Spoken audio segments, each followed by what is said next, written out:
This is Morning Juice. Sports, insight, and great storytelling. Starring Bobby Carpenter and Jeff Tito Thidoff. It's time to attack and dominate. As we usually do, we attack and dominate. It's Morning Juice. I'm Tito. Bobby Carpenter on my left. Shark on the other side of the fake glass. Good morning, Bobby. How are you today, my friend? I'm doing well. Thidoff, how are you doing today, sir? I feel good. I feel good today. Usually I don't feel... Tuesdays are kind of weird days. Why is that? Well, the day after. It's early in the week. The day after Monday? It's the day after Monday. Almost every week that's the case. I thought I got rid of this 5 years ago when Roth and I split up. I started doing the show with Beam. Mm-hmm. He had to talk about the rando Tuesdays and the lazy Tuesdays and how he didn't like Tuesdays. And I said, dude, we're running downhill now, buddy. You got one in the bag. I love Tuesdays. You know what I love best? Monday at about 4 o'clock. Actually, Monday at about 3, depending on what I have. Yesterday was 6. But because once everything's done on Monday, then I'm great. I'm running downhill. I got the first day of the week under the belt, and right. The rest of them are all going to be good. So you're a Monday. You're like... I don't mind Mondays. You don't mind Mondays? I don't mind any day for that matter. I like Thursday and Friday, but Monday, dude, the worst...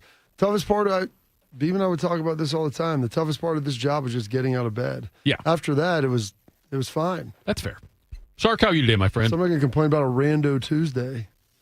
I'm fine. Just fine. He's sad because it's not going to be warm again, so he can't get any pool time. Sad because the Guards lost again. Yeah. I was going to start talking about the stuff that happened in sports, and my screen locked up. What happened last night in Cleveland? Oh, jeez. What was it there, Shark? Could I come over there in person and smack you? Okay. There's no glass between us anymore. I can't remember, but it feels like the Reds may have won the cup. Is that act? Now they've clinched the cup. Is that correct, Shark? They have done that. When does the parade start? You tell me. Yeah. I don't go down there to Kentucky. That's what. Okay. Reds over the Guardians 7-4 yesterday. They played tonight in Cleveland at 6:40. OKC at Indiana. Game 3 is Wednesday at 8:30. That series tied 1 game apiece. Florida over Edmonton last night 6-1. They will play Thursday at 8 o'clock in that series. We got Mecca Don coming up in around 6:30. We have Mecca Don on talking about his book. His book just hit the shelves yesterday. I said it again, Bobby. I said hit the shelves. Go on Amazon.com. Go on their shelves. You can get it there. But we'll talk to him about his new book with Buckle Up. And we'll do all that. But right now, what would you say yesterday, Shark? As is want? Is that what you used? That's good, yeah. That's WONT. Right. It's time for Today in History. Time to get smarter. Morning Juice presents Today in History. Here's your professor, Bobby Carpenter. Let's see what I can learn today, Bobby.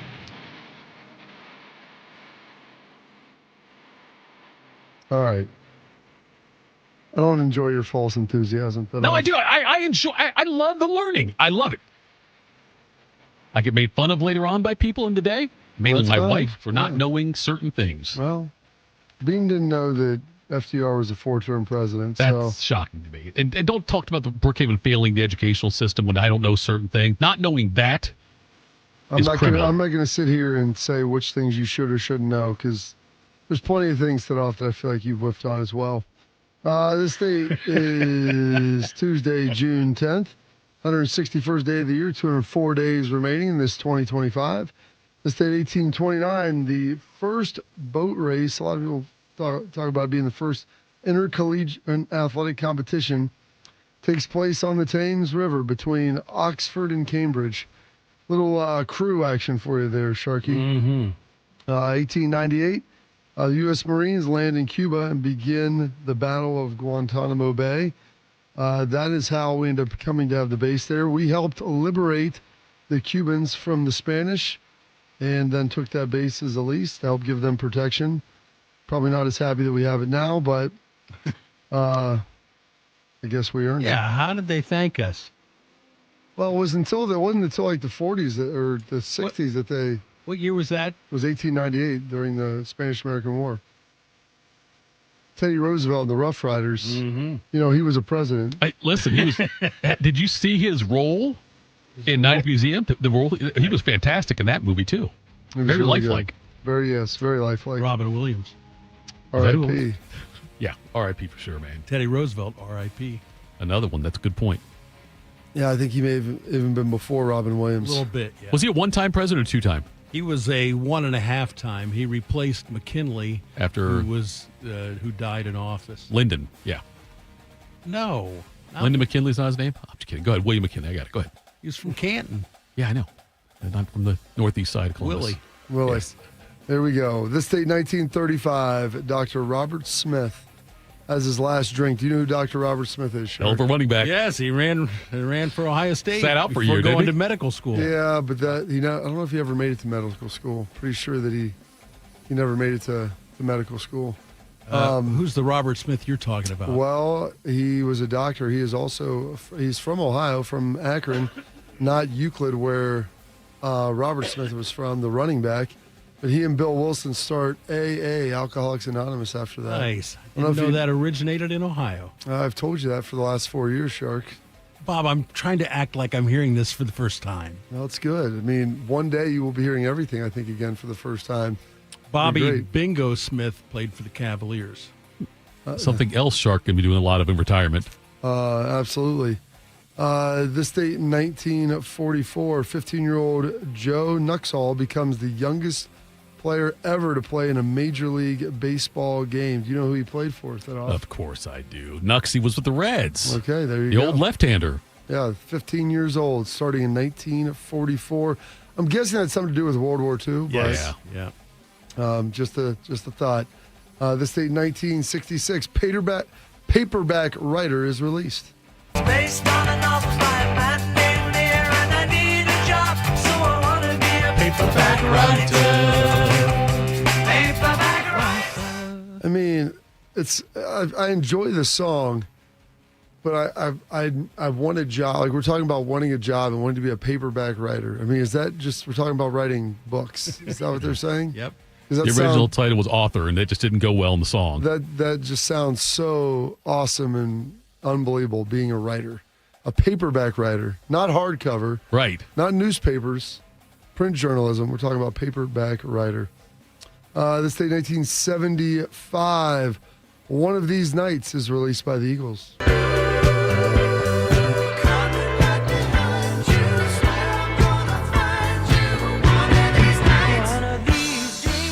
This is where we do our normal argument. Eagles or Beatles? Which one? Beatles. Carp? I love them both. Beatles have a lot more out there, but it really just depends on what the mood I'm in. The Eagles have some stuff that really hits Yeah. at certain times, but I do like the Beatles quite a bit. Their lyrics were a little deeper than the Beatles. Yes. Paperback Writer. Paperback writer. You say hello, I say goodbye. Right, yeah. That's another one. It's not Eleanor Rigsby. Well, that was pretty good, yeah. I think of what Eagles. Yeah, the Eagles had were a much deeper rock band. Yes, The Beatles were absolutely. very shallow. Till they started. Till they broke up and started doing drugs too. Yeah, they got on the rooftop. They started I don't doing stuff. know. We'll find out. We talk about breaking up. Coming up in 1978, You're the One That I Want. It's number one. To my heart, I must be true. Nothing left for me to do. You're the one that I want. Tito never saw Grease. No, I did. And Bobby, just so you know, before you come in the morning, if I get here first, Shark and I actually sing that song to each other. I'm Olivia Newton-John, and he's John Travolta. I couldn't believe it. Hits number one. Olivia Newton-John. Rest in peace. R.I.P. Yeah. But speaking of, She went to visit the Queen, Bob. she did go to visit the Queen. Gosh, I'm glad you brought that back up. On the same day, same year, another big release by one of the members of the Eagles, Mr. Joe Walsh, and my favorite song of his, Life's Been Good. I can't complain, but sometimes I still do. Life's been good to me so far. Love that song. All 8.5 minutes of it. Yes. Is it 8.5 It's a minutes? long one, Something yeah. like I that. know it's longer. Yeah. He was great in the Eagles too. I mean, you want to talk about deep. This is basically him writing his autobiography right there. So far. I mean, I Yep. think that was the right. Is Joe Walsh still alive? He's still alive, yes, yeah. he is. He's got gold records on the wall. He's got a Maserati. He does. I don't think he ever drives it, though, but he does have one. I've never seen him drive it. I used to listen to that song and be like, how can I make my life like that? That sounds pretty awesome. And then this date, 1981, Charlie Hustle, Mr. Pete Rose ties Stan Musial's NL record with 3,630 hits. Ball is hit well. Here comes the center fielder, Scott. Cannot make the play. Base hit for Pete Rose. Oh, what a way to start this night. Sinking line drive for Rose, and he ties Stan Musial. Well, that ball will go to the Hall of Fame. Number 3,630. It's a happy man right there. A 14-game hitting streak. That ball will go to the Hall, but not Pete. What do you think is going to happen tomorrow, Bob, on this date in history? Maybe he breaks the record? Nope. Guessing. No, he didn't. What, 2 days later? No. Oh. He didn't break it till August. What? Ah, we had the strike. Strike, okay. I was going to say. Sad day when I'm giving Shark baseball facts. Yes. Some birthdays today. The famed Judy Garland, born on this date, 1922. Shame on you. What did you do that for? I didn't buy them. No, but you tried to. It's bad enough picking on a straw man, but when you go around picking on poor little dogs. Well, you didn't have to go and hit me, did you? Is my nose bleeding? Well, of course not. My goodness, what a fuss you're making. Well, naturally, when you go around picking on things weaker than you are, why, you're nothing but a great big coward. You're right. I am a coward. I mean, the thought of that movie, like, as I look back and, like, you got a tin man, a straw man, a lion, like, it's just bizarre. The witch, you got the... There's a lot of drugs, I think. Flying monkeys. Yep. I mean, it's, you got the Munchkins? Munchkins. Yeah. It's... Yeah, and it's not a good movie. It's creative, but it's not a good movie. It's creative, but it's the first movie in color, so it's got that going for it. So that's what it was. I mean, that's why it's famous. But not as famous as turning 74 today, the Hall of Famer Dan Pouts. The smartest, toughest quarterback I have ever seen. 11, that's okay. 11. I feel a little bit embarrassed looking back on it and hearing these stories about what a tough mean SOB I might have been in the huddle at times. Damn it. Son of a out of here. I think they realized that I was just trying to get us all on the same page. We were a better football team when Dan Fouts stepped in the huddle. No doubt about it. Everybody played harder because they didn't want to disappoint Dan. And when you didn't do those things, he would tell you. Come on, run out of the brakes now. Run out of the brake. That's what I'm doing. You run out of the brake. I'm running out the break. Tippy toeing like a You don't like to find another damn tight end. I will. And you're out of here. You're out of here. He's talking to Kellen Well, Winslow. yeah, I'll find Did another you call tight him end. Dan Pouts? Yeah, Dan Pouts. I've never heard him referred to as Dan Pouts. Oh, he's such a baby. Pouts is? Listening to him call that Ohio State game was the most depressing thing I'd ever heard in my life. Okay, that's fair. Dan Pouts. And then he got that name. Romo called him that, and I loved it. So I absorbed it and stole it from him. But yeah, Dan Pouts. I mean, so does old Kellen. If you think today's bad, wait till you have to sit in your son's court hearing and hear everything that he was a part of. Yes. Big day. I don't know if we have any audio of this, but one of the most beautiful ladies you will find in all the world, turning 60 today and still throwing her fastball, Elizabeth Hurley. Do you have any You didn't sound? you didn't give me that name. Do you have any sound of her video? Like, because listen, the sound of Elizabeth Hurley isn't doing justice. But this guy, it is turning 57 today. One of the 2 or 3 comedians that I really enjoy, Mr. Bill Burr. I love hypocrites. I love weird rules. Like, one of my favorite things about the West Coast is on the 5 freeway, you have that commuter lane. You know, you got to have 2 people in it, called the HOV lane, the high occupancy vehicle lane, whatever the it's called, right? Yeah, I just love the respect that it gets. 99% of people will not go in that lane unless they have 2 people. We just sit in the other 6 lanes, dead stop, hating life. Why did I move out here? I can see my house. I can see it. I could walk from here. And there's this wide open lane to freedom. Nobody goes in it. They're like, oh, I can't go in that, you know? Don't have enough occupancies in my vehicle.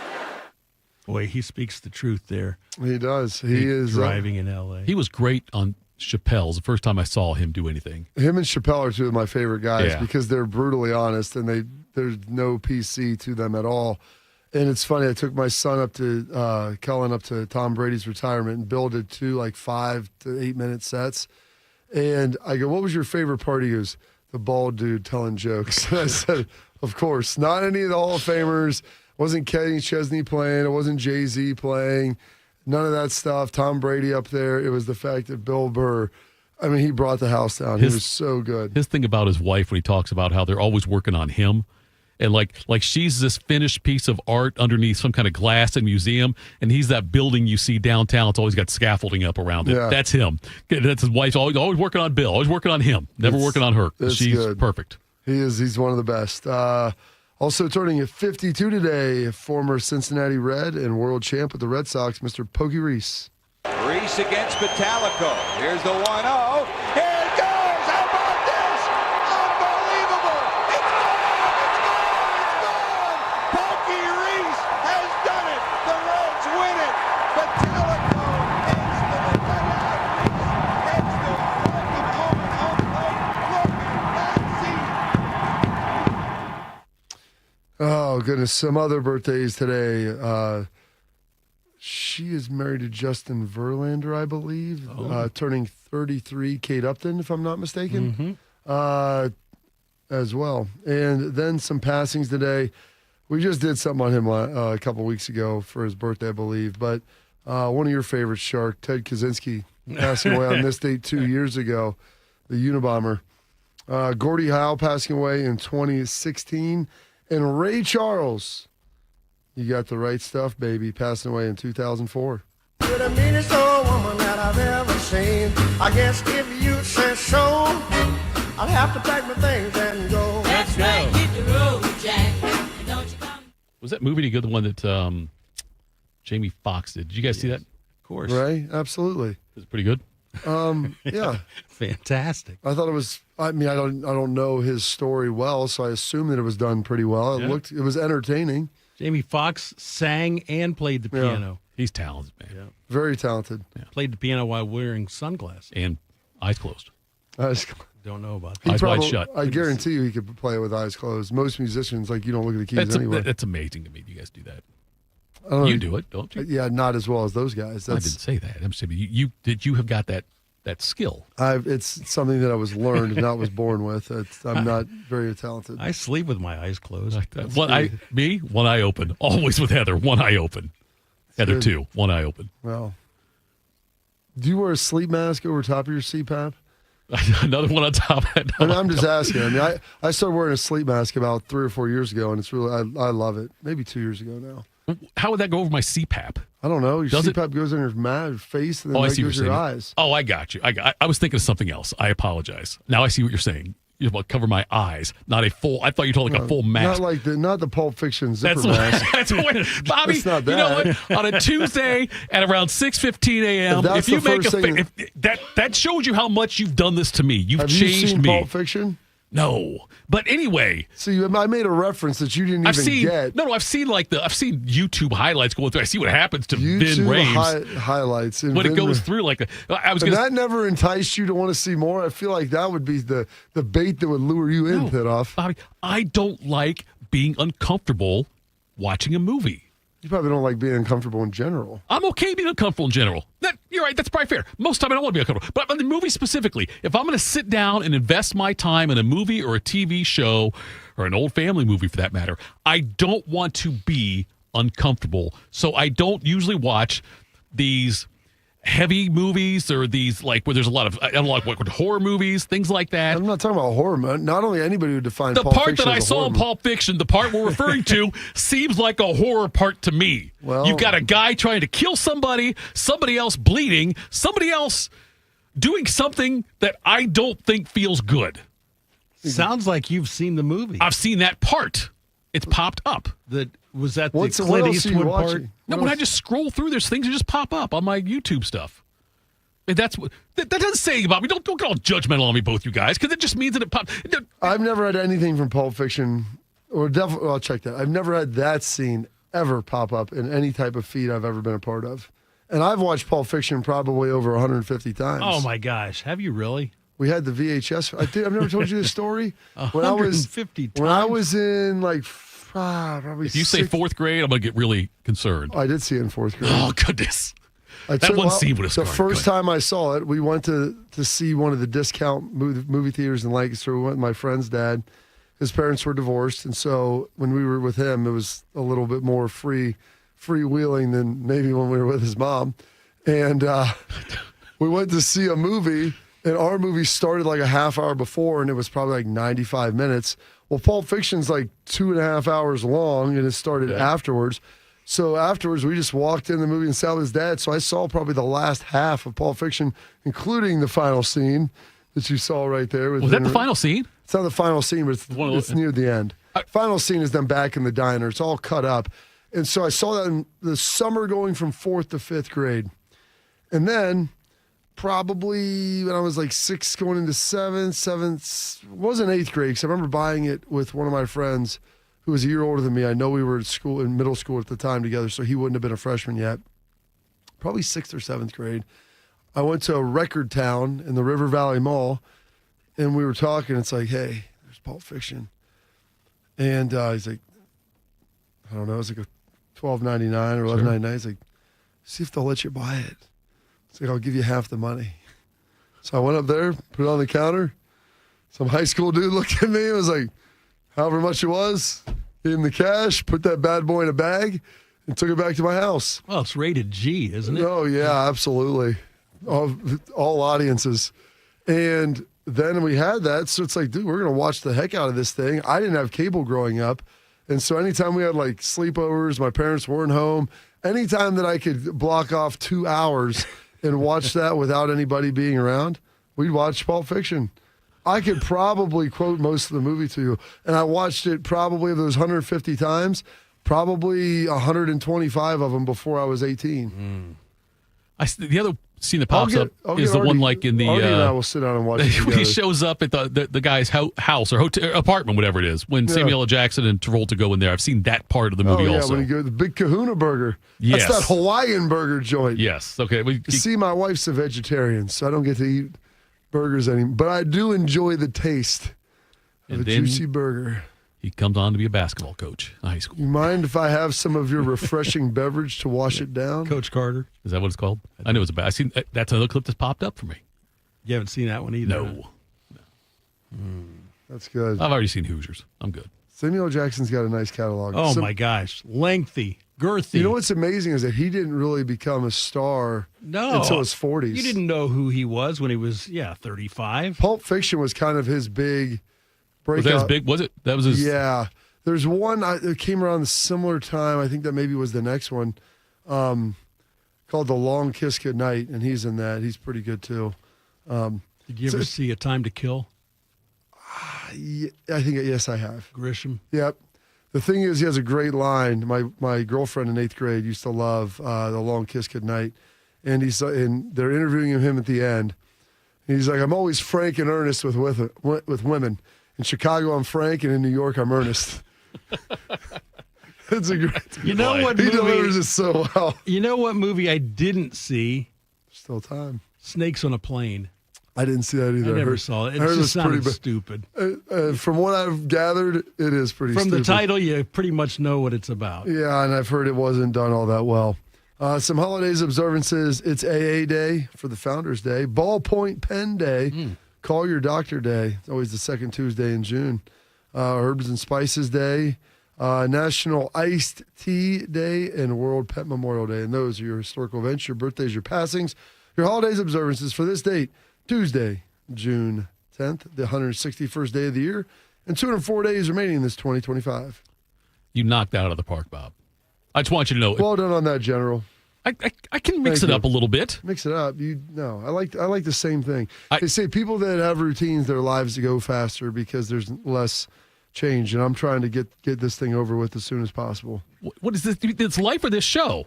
No. Anyway, I just want you to know that if you were Vin, and I was Bruce, I would come back and help you. I would come back and help you. The saber? The saber looked pretty nasty. Yeah, I would have done that for you. That's good. Just want you to know. coming up next. Now, we're mandatory minicamp season. What do we make of those not attending? Mecca Don also joins us next. It's a big week for him. This is Morning Juice. Once there was a man who couldn't stand. A mom who couldn't wait. A scientific community that said it couldn't be done. And then you. And then I. And then we. Brought neuromuscular disease into screaming color with the Muscular Dystrophy Association. For 75 years, our voices have thundered through the halls of Congress. We've willed the impossible into existence. We've pushed the science, raised the funds, shifted the narrative, and transformed the reality of life with neuromuscular diseases. For 75 years, we've built communities together. Established the field of neuromuscular medicine, and made it thrive. Call that a legacy. Call it impact. Call it momentum. Just call it ours. Because it's the generations of community heroes that give MDA the strength we have today. And until neuromuscular disease is a thing of the past, you couldn't stop us if you tried. Join us and celebrate 75 years of breakthroughs at MDA75.org. You know what hope is? Hope is action. Carving a path forward, even when it's hard. And kids who still know how to dream. They're the best pathfinders of all. So at Child Fund, hope means helping millions of children living in poverty worldwide to grow up healthy, educated, skilled, and so all those good things can come true for them. Safe. And that means safe at home, safe at school, and safe online. Hope means walking this path together. All of us. Because when we work together, we can do so much more. That's right. Hope includes you.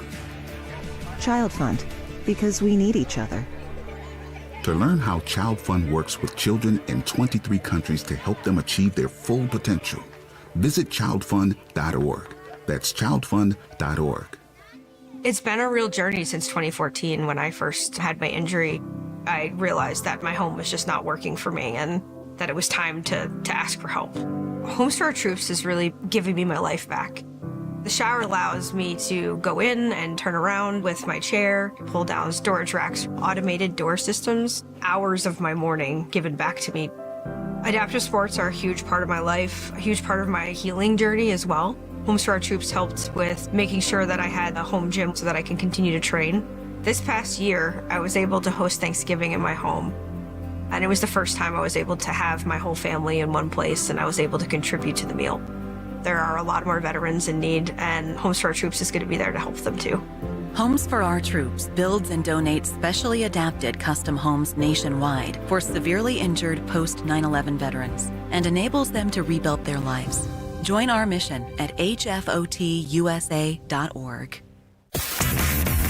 Bobby is the all-American male. Tito pulled a hammy getting his mail. This is Morning Juice. All right, it is Morning Juice. Put a pin in some of that NFL talk. We'll do that later on in the show because I want to get to our good friend right now. Mecca Don joins us here. Let's talk about Roosters first. Let's go. You know what? That's good. I get so excited sometimes. Here we go. Sorry, Bobby. I'm sorry. Deal with a child. I thought that was fair. It is Tuesday. And when it's Tuesday, you know the sound. You know what it means.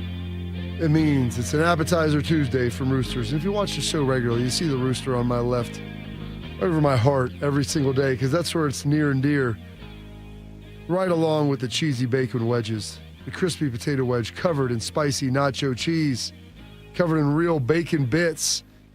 And many people view the wedge as the superior vehicle for the cheesy in the bacon because it's thicker, it's got a little more girth to it, and it might be a better conduit to be able to get right to your beak. And right now they're $3 all day long. So go check them out. And then about an hour from now, I'll be giving you away a $50 Roosters gift card. So stay locked in here on the Morning Juice. I played it, Bobby. A child. Mecca Don joins us now. His book is out now. Buckle up, Mecca Don. I got to look. Sometimes I say it's been the year of Mecca Don because you did the anthem, they win the championship. You got the book, you got the documentary. It seems like it's just kind of life of Mecca Don. Congratulations to you on that book coming out on Amazon now. And what's been the response you've gotten so far from it? It's been amazing, actually. First of all, thank you. And I guess I'm still surprised at how much people still read. with the age of AI and Google and Cliff Notes and social media. I haven't released a book in a long time. It's been like over 20 years. So I wasn't really sure exactly what the response was going to be, but it's been amazing in the last day. Listen, Mecca, I try to read 8 to 10 books a year. That's always my goal. Trescott is big into reading. Your boy Thidoff, he's probably only reading maybe some. I got a sports almanac, an old Sports Illustrated. Almanac, and maybe some comics. That might be all we got here. But can you high level this book for me? Because I always enjoy diving into something. This looks like something that I might be interested in. Sure, yeah. I mean, first of all, this is the book right here. Buckle Up, the playbook, 5 winning plays for go-getters. Gene Smith actually did the foreword, which is pretty cool. Nice. It's a short book, but it's powerful. I think, just going through all the experiences I've gone through in life and kind of the different twists and turns, I learned a lot, obviously. And, I learned a lot from what people would consider failure, but what I consider kind of lessons. Also, just being honest about the battle with self-doubt, right? I think a lot of times people who, are deemed to be successful, people think that they have it all going on all the time and that they never lose confidence, and that's just not true. And so it's actually a war. Actually, play number 4, is go to war with self-doubt. And I think it's very important that we, be honest about that and give tips on how to address it. So I think for me, it's just tips that have helped me kind of succeed, get to where I wanted to go, but also overcome some of the daily challenges that we all face.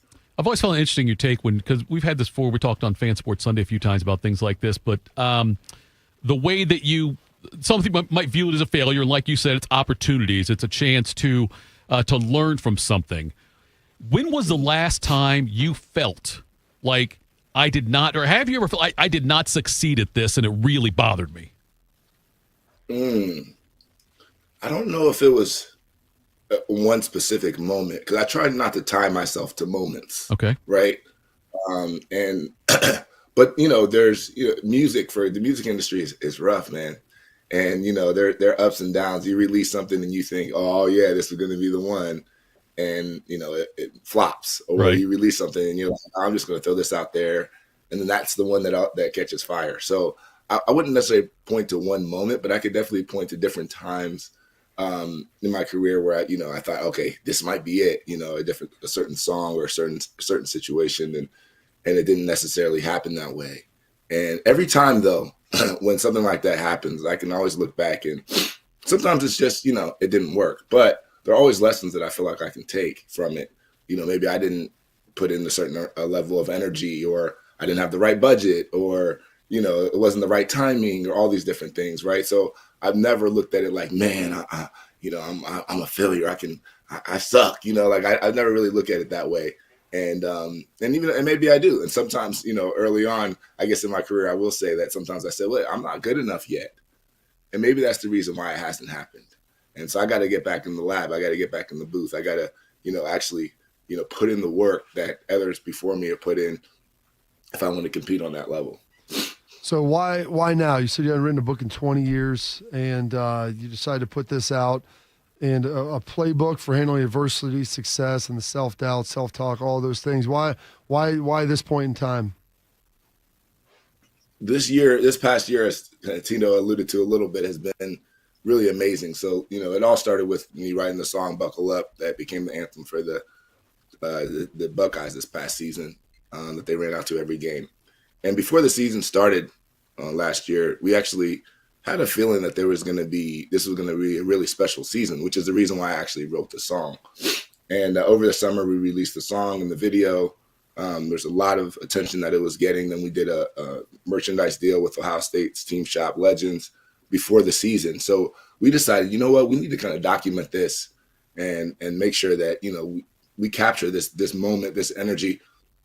So we did a full season long documentary, followed me around all season, and, performing on Fox Big Noon Kickoff, everything, the kind of the blow up of the song, but also following the parallel path in a lot of ways of the team and kind of them buckling up, right, for kind of a rough season, or a tough season rather. And then watching them bounce back. And so we thought this would be a cool thing to do, whether or not we won the championship. But if we do win the championship, then this could be, a pop culture moment, right? And so it was unbelievable to see that kind of come to fruition. And so after that, you know, we won the championship. We were able to really crystallize what this documentary was going to be about.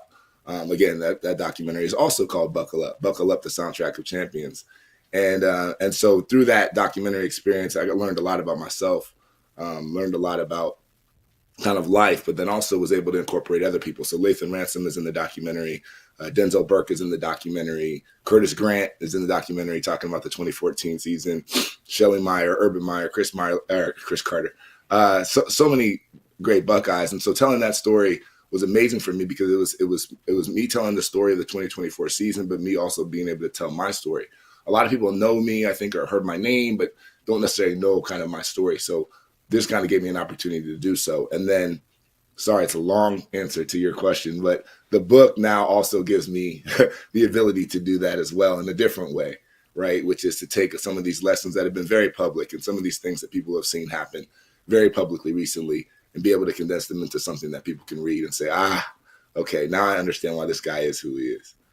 How do you decide what to do? Because, you know, music, video and things like this. You're obviously a lawyer, entertainer, all these different things, writer. How do you decide this is what I'm going to do next? Or is there do you have a method that, like, you know, now that this book's out, another documentary's coming out, what's next, or what's the next thing you want to do? Because, you know, we're familiar with two sports stars, guys who play two positions. You're like a 5 sports star. So where are you going to spend your next time? That's a great question. I think, and it ties back a little bit to the when people ask me, like, all right, so what's your goal in 10 years from now? What exactly, you know, do you want to be, or what would you? And I really don't ever have a true answer for that. I think, you know, and I hope this doesn't sound cliche, but it just is what it is. I'm really guided by inspiration, what I'm inspired by, and making a mark, doing things that are positive, doing things that the next generation can look at and benefit from, or even people my age. And I think that I've always been kind of driven by that. And so as a creative, you know, I guess I use both sides of my brain. Like you said, I'm a lawyer, right? But on the other side, I'm also creative. And as a creative, I'm just constantly thinking or coming up with ideas, and they're random sometimes, you know, like I might be in the shower or driving, or, you know, I might be in the middle of a phone call, a conference call, and I think about something. And once I'm inspired, I just go. And that's something I've always kind of promised myself, was that I'm not going to be fearful of, oh, I don't know how to do this, or I haven't done this before, or I don't, you know, well, how is this going to be received, or anything like that. Once I'm inspired, I go. So I don't necessarily have a written out plan, or like, this is what's next, and here's how the trilogy is going to go, or anything like that. I don't really have that, but I do always try to find things that inspire me, and once I'm inspired, I go. So you mentioned Lathan Ransom being in it, so I'm guessing you got a chance to, you know, spend some time with him. Lathan, you know, become friends over the last couple of years, and people become disenchanted, Mec, with you know, maybe the younger generation of people. But after meeting and talking to a guy like Lathan Ransom, incredibly inspiring. Kind of when you're meeting him, what was your impressions of him, and how impressed are you by him as a young man? That kid, man, you hit the nail on the head, Bobby. That kid is, I don't even want to call him a kid. I guess it's not fair, but he is so impressive because he's so composed. He's so thoughtful, right? And and looking at him, you wouldn't realize that he is a dude on the field, right? Like, he's a guy. Like, he's not a guy you want to mess with. Like, you would just think he's just kind of so he's able to kind of compartmentalize, you know, kind of the violence and the toughness and the, you know, what's necessary to play his position, play safety, you know, to be a big hitter and make plays, but also kind of the business side of the sport, and also just the kind of the thoughtfulness and the social side and relationship building. And he's also understands that at a young age. One of the things that I always tell young Buckeyes, and Bobby, I'm sure you do this too, is how valuable this network is and how important it is to create good relationships, you know, and make a good impression on people now before you leave, you know, while you're a Buckeye. And that's something that he did in so exceptionally well that he's always going to have a place here in Ohio for people to, you know, for whatever it is that he wants to do, just because he took time out to be intentional about creating relationships. I thought that was so special. But one of the couple of things that we talked about too that are going to be in the documentary, actually that comes out Monday, June 16th on my YouTube.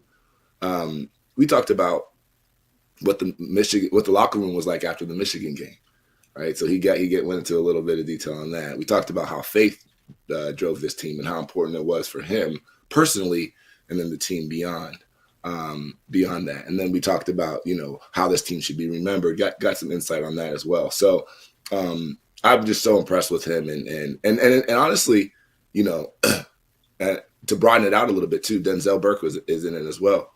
Same thing. These kids you could tell they're just well-raised, well-mannered kids.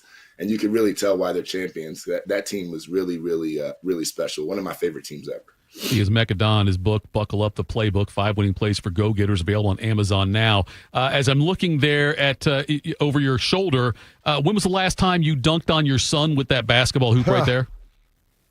That's so funny. Last night, I literally dunked, like, it wasn't on him, but it was close enough to him. He was all upset. He was like, "Daddy, it's not fair. It's not fair." I was like, "Nope, life isn't fair, buddy. You better learn right now." So that's so funny you just asked me that. But yeah, we play pretty often. He's a special kid, man. Multi-sport guy right now. Has baseball playoffs starting this Thursday. So first round of the play. Actually, they got a bye. They're first in their league. So it's fun to watch him grow and learn kind of about competition. Here's my thought, Mecca. Okay, because now we've talked about all these things you've done already. How about this? I say you write a play on either on your life or on Buckle Up. And when you play a scene as a lawyer, you can also perform. You can rap or something. I think a rapping lawyer Mecca Don play is something I would go check out. Okay. All right. Listen, I take ideas from everywhere. Listen, if Andy Reid can take a play from a janitor, then who am I to not be able to take an idea from Tito? So I like that. Appreciate it. You bet. He's at Mecca Don Music. Follow him on social media. All the stuff's out there. Best of luck on the book. We'll keep in touch with you. We'll talk again soon, Mecca. Awesome. Thanks, guys. Thanks for having me. You bet. That was Mecca Don joining us there. Bobby, it's an incredible family he comes from. Heather went to, my wife went to Watterson, where his sister went. He was a DeSales kid. It's always interesting when I find split families like that, because there's a lot of passion between the two schools. So I always find that interesting to see. And his kid speaks like 14 languages already, his son does. So anyway, that was Mecca Don joining us today. We appreciate that. Again, at Mecca Don Music. Follow him out there on social media. Go out and check out the book. And like I said, the documentary's out next Monday on his YouTube channel. Coming up next, we'll do some quick hitters. Morning Juice. Hey guys, 13-year NFL veteran and Super Bowl champion Jason McCourty here, and I'm an innovation ambassador at FAIR, Food Allergy and Research Education. I would say the most challenging thing as a parent of a kid who has a food allergy is probably the ignorance that I myself had in the beginning. I didn't know what anaphylactic shock was. I didn't know the dangers, let alone the things that she needed to be able to have a normal life. When you go to drop your kid off, and every single time in the beginning, we'd have to go through everything she was allergic to. Preparation is everything. And me, for playing football for 13 years, it was all throughout the course of the week. It's getting ready for game day. When you're on the field, you're playing for your fans. At home, you're playing for your family. My playbook: read labels, keep it allergy friendly, and have an epinephrine nasal spray as a backup plan. Because when my family's safe from food allergens, that's the real victory. Visit foodallergy.org to learn more. Hey Max, you look absolutely dashing in that purple tie. Ready to harness the world? You bet, Daisy. I'm ready as I'll ever be. And might I say, your purple tie really pops with your vest. Thanks. I almost went with a cape, but didn't want to come across as pretentious. Nonsense. Anyone in our line of work should rock a cape. You might be onto something, Max. Phew, so here we go. First day on the job. We've got this, right? Right. Don't forget, we both graduated from Dogs Inc. with honors. Which means I can guide my human around a busy city with ease. And I can give my human a restful night. I hope my human is kind and loving. And I hope mine likes wet kisses and zoomies. Ready to make a difference? Born ready. Let's go. Discover how extraordinary dogs like Daisy and Max change lives at no cost to the recipients. Visit dogsinc.org. Teachers are dynamic leaders, shaping a new generation. They bring a variety of perspectives from diverse backgrounds, innovating how they teach to prepare students for our fast-changing world. Achieving this takes skill and expertise. They're tireless explorers, creatively discovering a universe of solutions, telling stories, experimenting, inspiring, mentoring, connecting cultures, and connecting with each other. Leading by example. Experience the unique joy of helping students thrive. Teaching is a journey that shapes lives. Are you ready to begin? Explore teaching at teach.org, a campaign supported by the U.S. Department of Education, Teach.org, and 1 million teachers of color. Attack and dominate, YouTubers. You're locked into Morning Juice. Morning Juice. Thank you to Mecca Don for joining us there. Always an interesting interview with him. And go check out that book. Right now, though, Shark, why don't we get into some quick hitters? Morning Juice presents Quick Hitters. Sponsored by Dr. Mark Levy. If you're snoring and not sleeping, call Dr. Mark Levy today at 1-800-MORE-SLEEP. Good morning, Shark. I was waiting for you to say nope. Oh, I know on that. I know. I usually do. I don't know what happened. I'm sending a text out to Mecca. Just tell him We're men of routine, and when I miss that, screws everything up. My day's just not the same. I got you. After giving their offensive stars big contracts, the Bengals need to find a way to create some room under the salary cap. Today, mandatory minicamp starts for Cincinnati, but longtime linebacker and team captain Germaine Pratt will not be there. He is being released today. Pratt was the Bengals' third-round pick in 2019.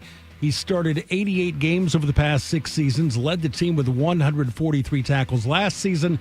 But by releasing him, the Bengals will gain $5.9 million in savings on the 2025 cap. Bobby, he is still only 29 years old, so some team's going to get a pretty good veteran linebacker in free agency. Well, that's what happens. You invest all that money on the offensive side of the ball. They want to obviously keep Hendrickson over there and everything that he's doing, and you can't pay everybody.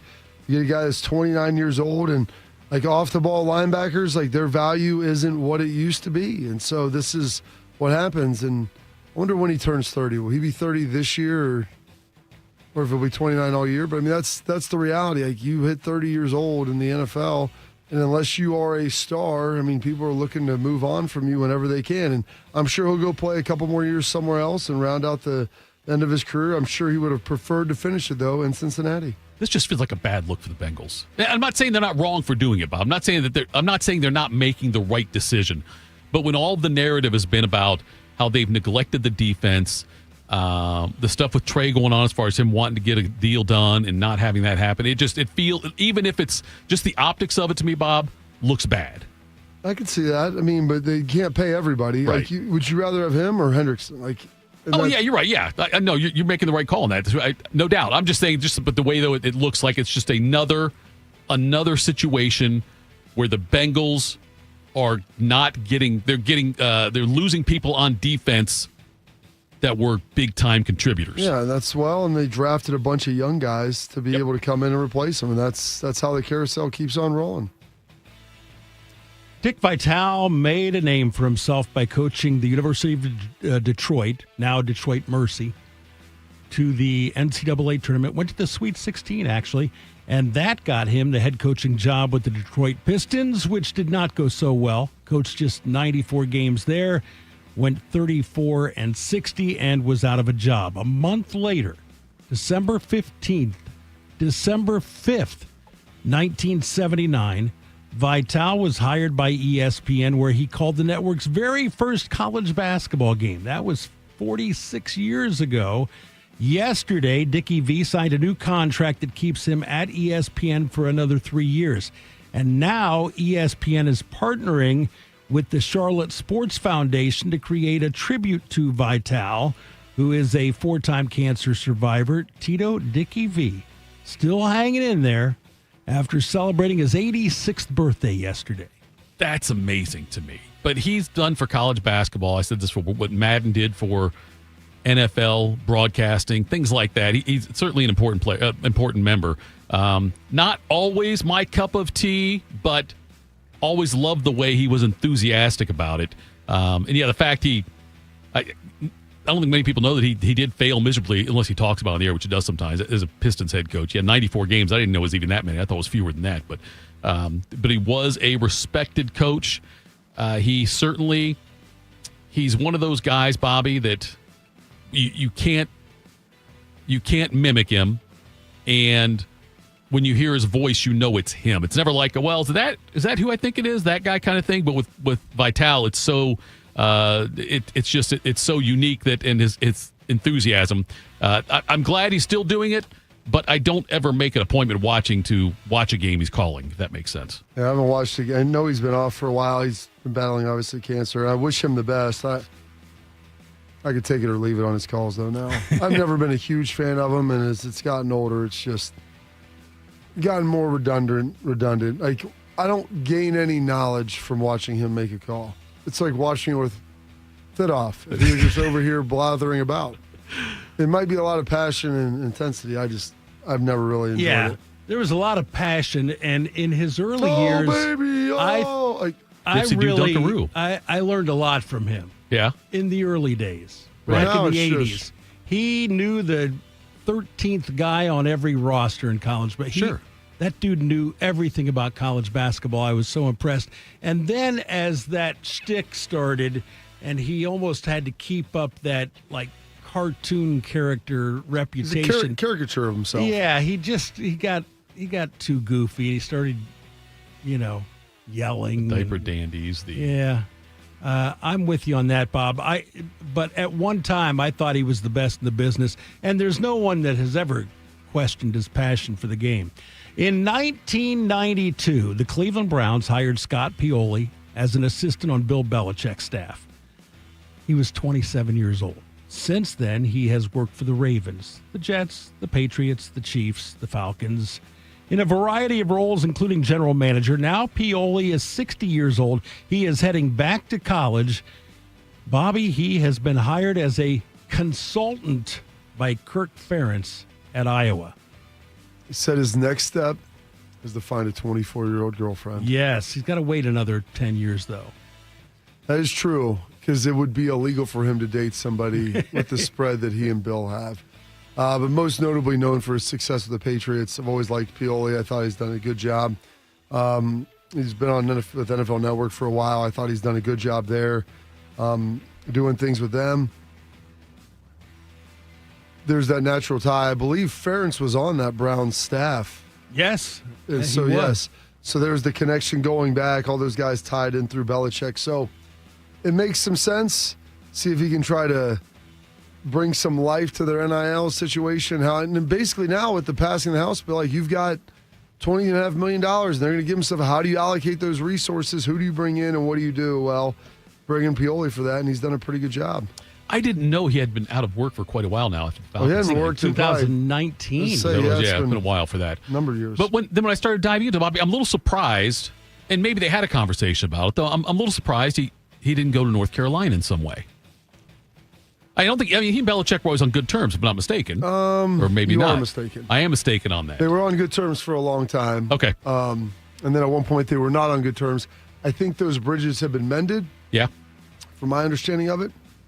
But, yeah, there was a time where they were really close together. Right. And then there were some personal things that happened. I don't want to dive into that too much. But not even as much between them, a little bit between their family. And then Pioli left, and he went to Kansas City.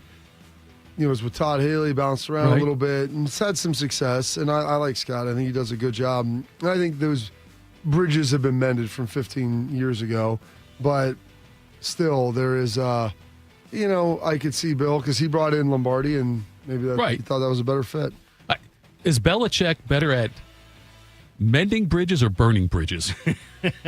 I don't think he cares about the bridge. That's the problem. The whole thing with Parcells, I remember seeing that 30 for 30 and how they were the two bills. Yeah, the two bills, and how it looked awkward a lot, and but. Because Belichick is awkward. Right, so I know. Everything is going to look awkward with him. He was like the Tin Man, but without personality in that one. Yeah, look, they'll love him. It's a lot of good success we had there. But so I wondered about that though. That seems like a theme in Belichickian worlds that he does end up burning some, and they somehow get mended eventually.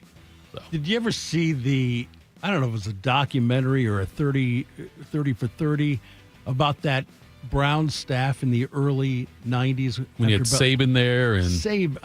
Everybody went on to do something, right? Either in college or the NFL. It was an unbelievable staff that Belichick put together. And these guys were all, 30 years old or under. What does that, and I'm being completely serious on this, I'm not jabbing at you. What did that do for you? What is that as a Browns fan, knowing that all of them were on that staff? And all of them, and now, granted, it might have been they needed to go grow somewhere else where they could be great, because obviously Saban didn't go and set the world on fire right away. He was at Michigan State, right? He came to Cleveland after being the head coach at Toledo. Okay. And then he left the Browns to become head coach at Michigan State. Right. And he did have some success at Michigan State. He got the LSU job after beating Ohio State in 98. But yeah, those guys, it's funny to watch that documentary because they're all so young. Yes. Also, Belichick was the youngest head coach in the league at the time. But yeah, I was, after the Browns, this well. The Browns had made the playoffs, 6 of the previous 7 years, Right. and then Bill came in and started cleaning house. And that did Bernie not thing. go well. No, it was the right call. It was Reggie Langhorne. It was Clay Matthews. It was he was just getting rid of everybody that he didn't either draft or sign. And 5 years later, they were 36-44 under him. The problem is they were an old roster that needed to be turned. They were getting old, but he was replacing. When you're replacing Bernie with Vinny, right? He replaced him with Vinny, but he also. Todd Philcox. Oh, that's right. Was the guy that started when the week that he got rid of Bernie. It was just, it didn't make sense. And when Bill did the stuff he did in New England, but won. When you win, it makes it all good. Yeah. It did not go. He was not a loved man in Cleveland, needless to say. I don't think we have time to do it. We don't have time for that one, no. Once we teased this earlier, we'll do it now. Minicamps are going on. And there are some key people who are not there. We'll discuss that a little bit. We'll do that next. This is Morning Juice. 1 in 4 Americans today are living with a disability. I'm one of them. I care deeply about creating a world we can all fully participate in, free from stigma, misperceptions, and barriers. And we've got a trusted ally on our side, an organization we can rely on, Easter Seals. Rooted in communities nationwide, Easter Seals helps empower millions of people, regardless of age or disability, through its life-changing services and powerful advocacy. Today and every day, Easter Seals is leading the way to full equity, inclusion, and access to healthcare, employment, and education for people with disabilities, families, and communities. That's my Easter Seals. Make it yours. Learn more and get involved at easterseals.com.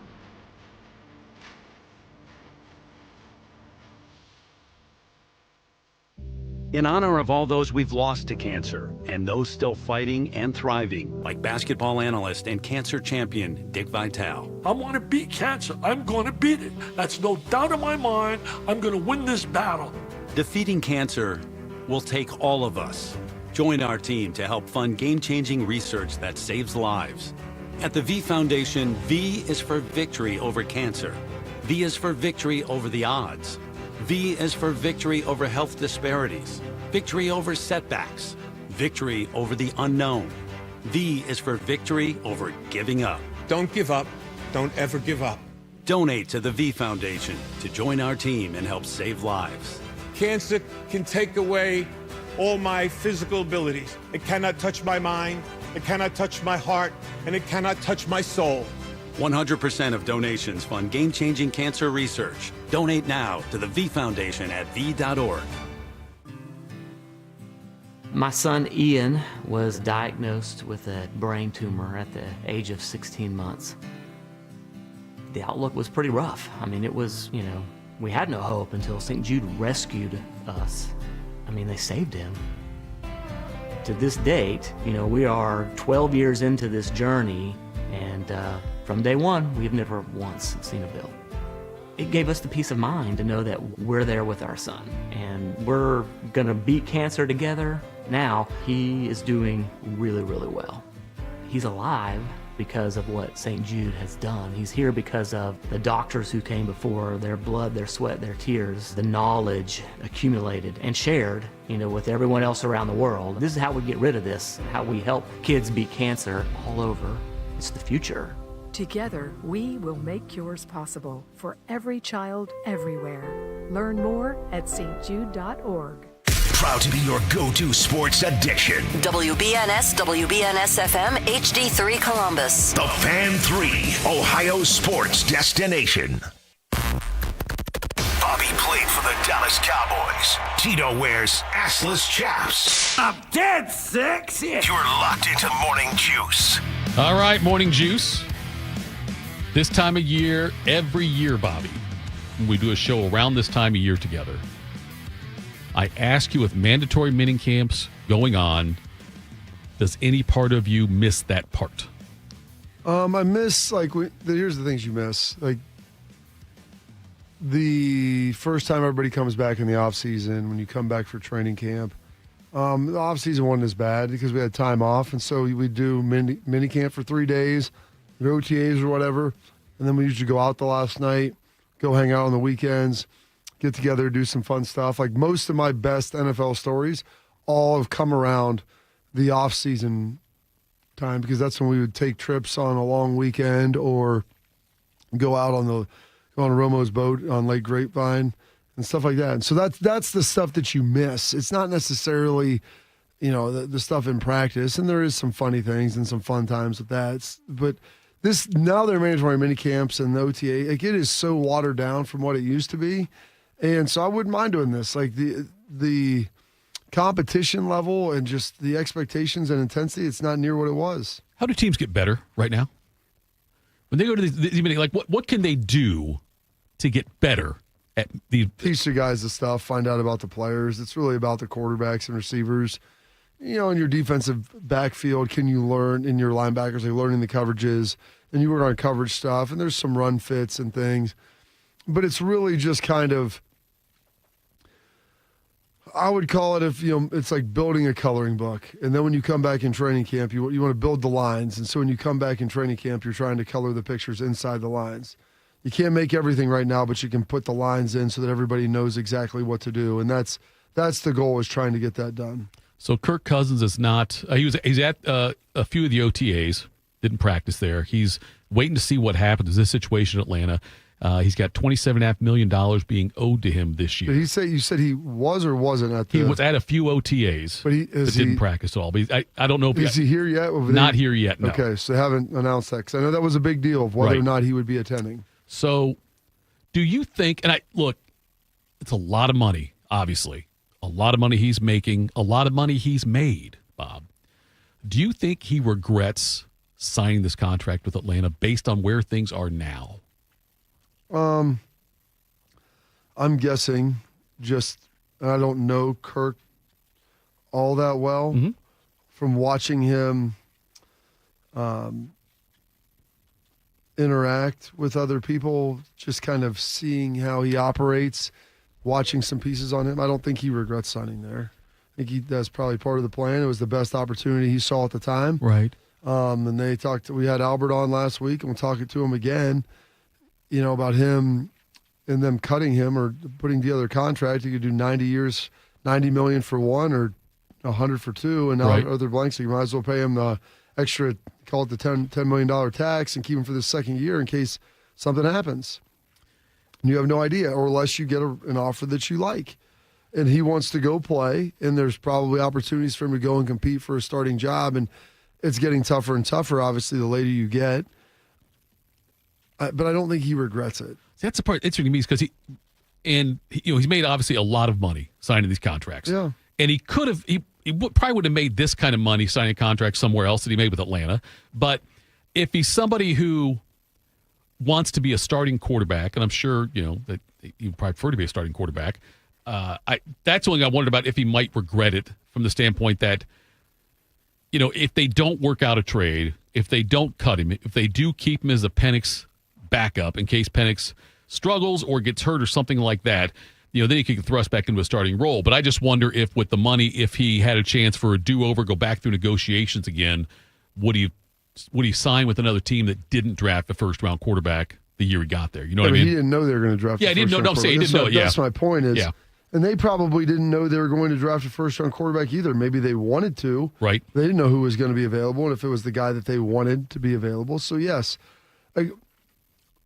it's foolish. And I guarantee, like I said, I don't know Kirk personally. He played for my father's brother-in-law and my former coach, Mark D'Antonio. And just watching him talk, I feel like I have a pretty good understanding of kind of what makes him tick and how he operates. And I don't feel like he would have regret making a decision based upon the best information presently available. Well, that information changes. Well, I didn't know that at the time. And I don't know if there was any ability he would have had to know it. And so you come in, you go there, you play, it doesn't work out. Maybe Michael Penix Jr. will get hurt. Right. Maybe he'll come in. Maybe he'll slump. Maybe he'll trade him. Maybe he'll struggle. Like, there's a lot of different things that can ultimately happen. And it's ironic that, Kenny Pickett, we talk about him being in Cleveland. He gets drafted by the Steelers. Things are obviously not working out as well as he probably anticipated. They bring in the Rustler and Justin Fields. He forces his way out of there, and now neither of those players are there anymore. Right. And so, you always think you might know what's best. And there were times during my career, like, hey, try to do this. And, yeah, if you could go back in hindsight and you had future information available to you, here's what I would have done. But then also, there's things that kind of sculpt and mold you throughout that process as well. And I don't think, Kirk probably wants to finish up his career still playing as much as he can, having the best opportunity to play. But I don't think he's probably regretting this at all. And he's probably trying to do the very best he can. And I'm guessing he'll show up for minicamp. Right. I don't know what he'll do. He probably won't do much there. Yeah. But he'll probably show up and be the best teammate he can, and then hopefully try to get out of there during training camp or sometime between now and the start of it. Was there a team that offered you a contract or someone that offered you even a business deal that you turned down and now you're like, damn it, I wish I would have said yes on that one? Could be NFL, could be business, could be anything. Yeah, through the prism of history, there's always things that you regret maybe not doing, but at some point, there's the opportunity cost of, if I do this, I'm not going to be able to do that. Right. And so you have to make a decision, especially in the NFL where it's very binary, or any type of contract with sports. If I sign here, I cannot play there. Right. In business, sometimes can I do A and still do B? Or if I'm doing A and B, can I try to do C? Or if I can do two of the three, I probably can't do all three the way that I need to. Maybe there's time constraints. Maybe there's financial constraints. Right. I'm just trying to figure that out. And, yeah, there's some things that I look at now. It's like, man, there's deals in business that I haven't really gotten involved in simply due to the fact that I didn't have enough time to fully analyze them and vet them. And if it was during football season and stuff happens, then all of a sudden you don't have the ability to get in on it the way, I just didn't spend the proper time in due diligence. And so for that, I didn't feel comfortable, and time just passed and the deal perished. Right.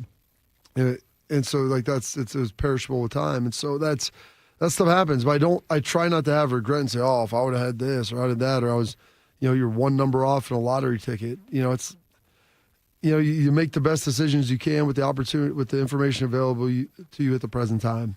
And then you try to go forward and living a life of regret of if only this would have happened or that would have happened. And because I look back on my career and it's like, well, if this wouldn't have happened, if Bill Parcells wouldn't have retired, maybe if this wouldn't have been the case, maybe if I wouldn't have got hurt right here, maybe if I would have chose to sign with this team, maybe if the lockout wouldn't have occurred right during this season, like all of those different things, drive yourself crazy. Like it's not like it happened the way that it was supposed to. And I'm a firm believer in that. And some of the opportunities I had that maybe career-wise weren't as good at the time, but then also broadened my ability of my experience base with different schemes, different systems, and everything that with all how that transpired. And and then just the relationships that were built because of it. I look back now and like there's still some things that, I was like, maybe I shouldn't have done that. And then 3 or 5 years later, it's like, well, maybe there was a reason for that, and this reason is manifesting itself right now. And, I look back my last year I signed with New England, and I was like, oh, this would be great to go up there and play with Bill. And I had a couple other places, the Giants being one of them, the one to bring me in. And I'm like, my dad played for the Giants. That'd be pretty cool. I don't really want to live in New York. So I decided to sign with New England. And, there's some ups and downs there, and I ended up getting released after camp. They bring me back, but it's not as smooth as I would have liked. And it kind of soured everything a little bit for me. But I got to meet Matt Patricia through that. Okay. And I got to, play with Nate Ebner, and became close with him and some of the other guys up there. And I also got to take my, son Cullen to Tom Brady's retirement that I would have never had the opportunity to do had I not played in New England. So, and just some of the relationships and people that I met up there, it's just, that's the way that it kind of works. How well did you know Parcells before you played for him? Enough that I met him. I'll tell you this. I met him when I went down there on my, their 30 meetings or what they call it, their 30 visits. Yeah. And he didn't even meet with me at the combine. Right. And my agent had the same agent as him, and he goes, because the linebackers are towards the end, it's linebackers and DBs at the very end. And he goes, he's going to leave. He won't be in this meeting, but that's by design because he doesnn't want. Belichick was picking 7 or 8, 5 or 6 picks after him, right. or 4 or something. I don't know. Or 18. I forget what New England was. And he's like, he doesn't want Belichick to think that he's going to take you. Oh.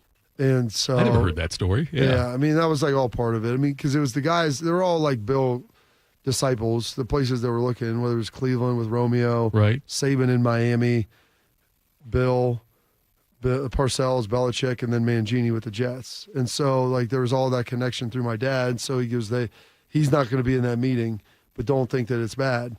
And so the first time I met him was on my 30 visit. And then the next time that I talked to him, and I remember I read a bio on him beforehand. And so I know that you don't read that off except for the comics. And listen. The funnies. But my dad goes, you should learn about these people. So I read a book on Jerry Jones. I was like traveling around. So this time I read a book on Jerry Jones before I went down there, and I read a book on Parcells. And so I had questions to ask Jerry when I met with him, and talking, and he was about his life and like understanding some of the decisions that he had made. And then when I met with Parcells, he goes, this is all I've ever done my entire life is football. He's like, do you love it? Do you love it like your dad, like your family and all this stuff? Yeah. Because that's what they really are trying to find out. The film is the film. Your numbers are your numbers. Your size is your size. Like, but do you really want to work at it? Or is this going to be the most important thing in your life? Will it be the number one priority? And he goes, this is the only thing I've done my whole life. I go, except for that year you sold insurance. And he like looked over at me, and there was a year where I think he was at Air Force. Okay.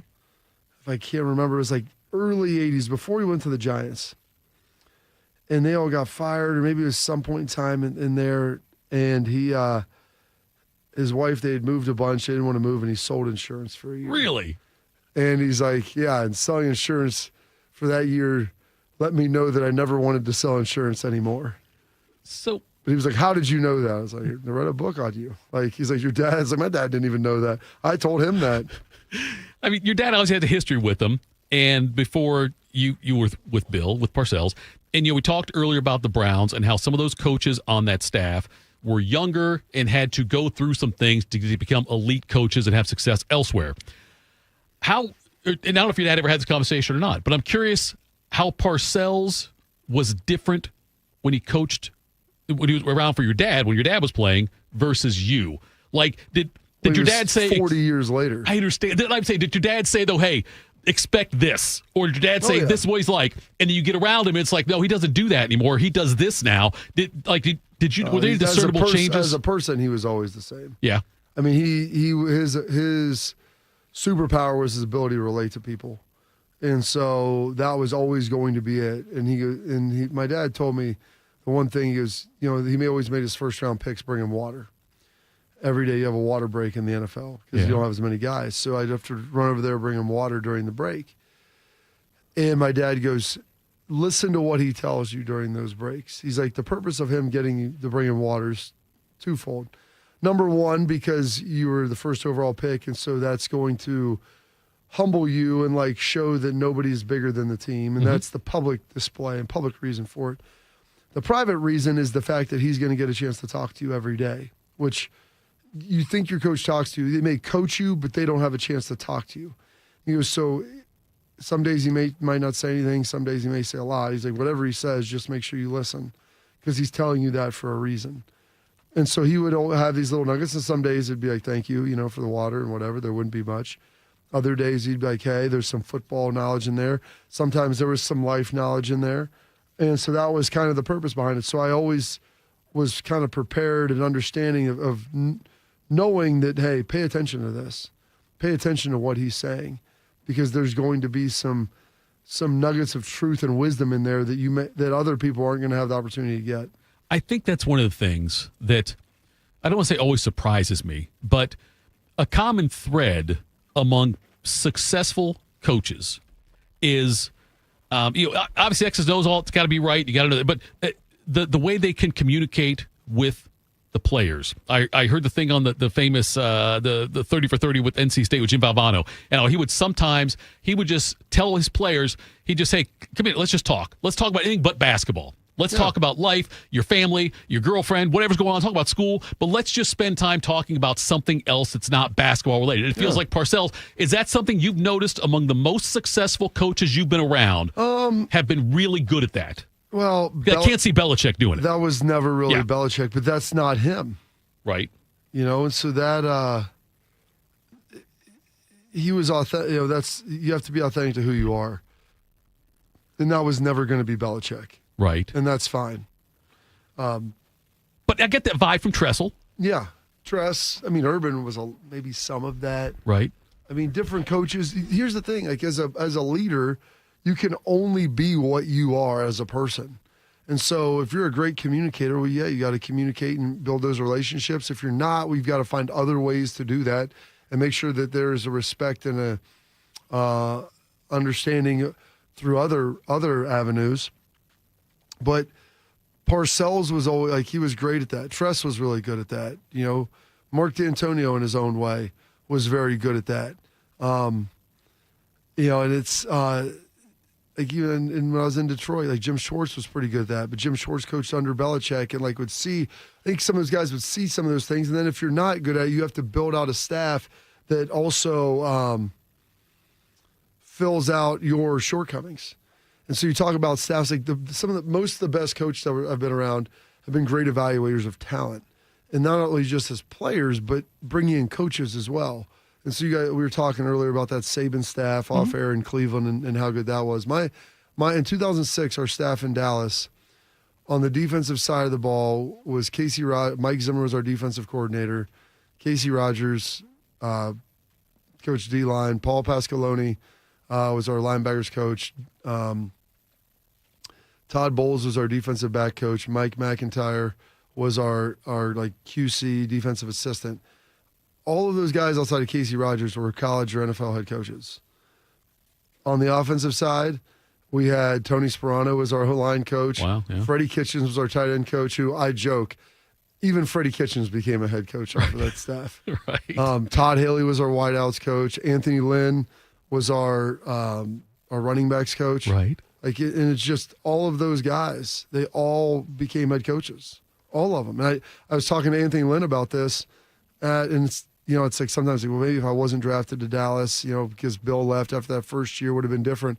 And then I'm sitting there thinking, I'm like, man, I had to meet all these people because of this, and I got to meet some of my best friends there. I got to know Sean Payton really well through that, even though I didn't play for him, just through Tony and Jason because he was there the year before.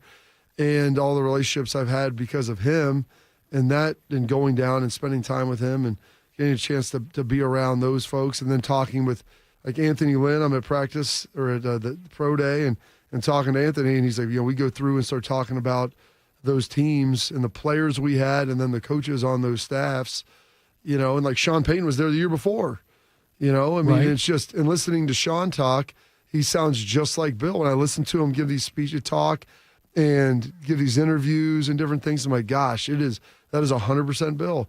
And a lot of Dan Campbell. There's a lot of Bill Parcells coming out when Dan Campbell speaks. And so, like, just being a part of that, understanding and getting to know some of those guys and how that works, like, it all worked out the way it was supposed to.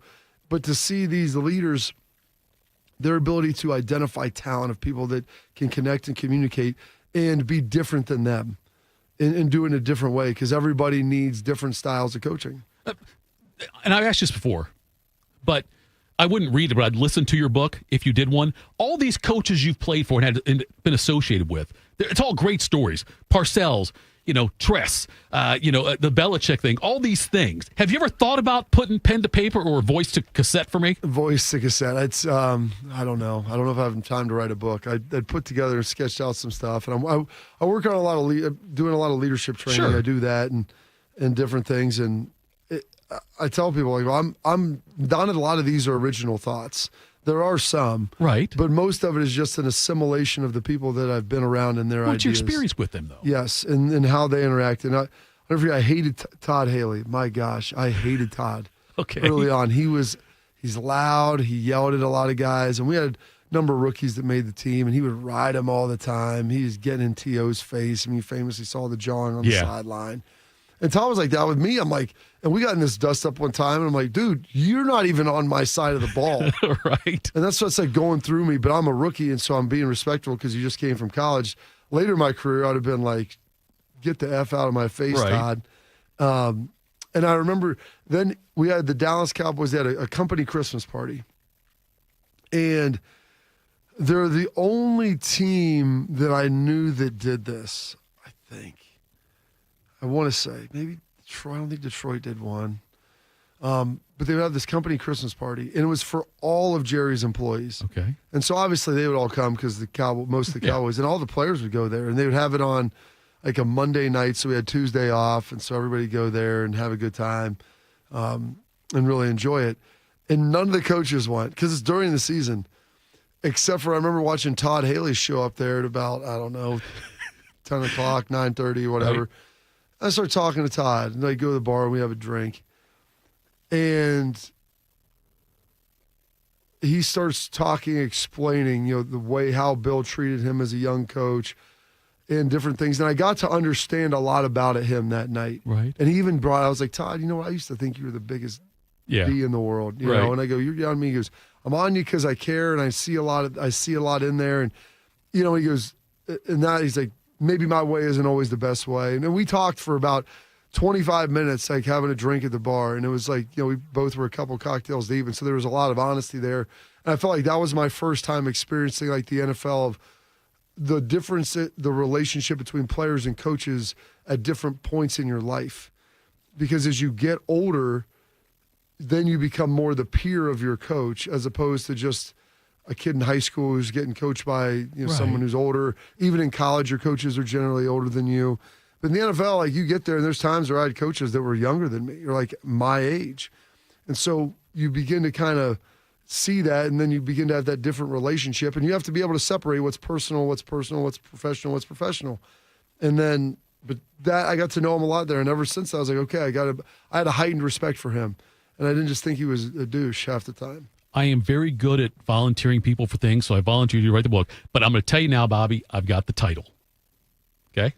Here's the title. It's $1 million idea here. Okay, let's hear it. The title is Jesus Wasn't the Only Carpenter. Oh, there you go. How about that? Let's do that for the title. You on the Maybe cover. I'll do my dad's book first. Okay, we can do that also. Coming up next, college football's fixed, right? We'll do that next. We are the keepers of the wild, America's original and most invested conservationists. For more than 80 years, we've been committed to conserving wildlife and the natural landscapes that define our nation. From rugged alpine ridgelines to peaceful tall grass prairies, we've supported the conservation of more than 36 million acres of American wildlands. Our funding has led to cleaner water, fresher air, and improved wildlife habitat. From abundant fish and waterfowl populations to robust deer and elk herds, nothing is more important than maintaining wild spaces for adventurers to explore and wildlife to thrive. We are America's hunters and target shooters, stewards of the American outdoors.